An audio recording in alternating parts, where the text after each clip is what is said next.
ఇచ్చిందంటే ఇప్పుడు మాట చెప్తాను. పశువుల పాకం మనమైతే చర్చిల దగ్గర వేసినప్పుడు శుభ్రంగా చేస్తున్నాం. మనమైతే చర్చిల దగ్గర ఒక పాక కింద వేసి అందులో బొమ్మలు పెట్టేసి యేసు ప్రభు గారి రూపంలో ఒక బొమ్మను తీసుకొచ్చి పెట్టేస్తున్నాం.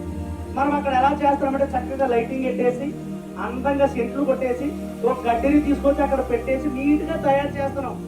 యేసుక్రీస్తు ప్రభు వారు పొందుకున్నటువంటి పాక అంత శుభ్రంగా లేదండి, అంత శుభ్రంగా లేదండి.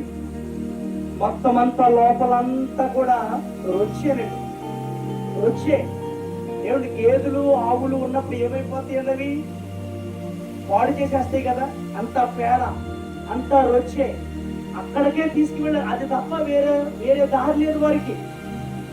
ఆ తొట్టెని శుభ్రం చేసుకుని ఆ గడ్డిని చక్కగా నీట్గా చేసి అక్కడే ఆ గడ్డిలోనే పడకొని పెట్టారండి. ఆ పట్టుకోవాలి ఇదేనండి దీన మనసంటే దేవుని చూస్తూ ఉంటారు.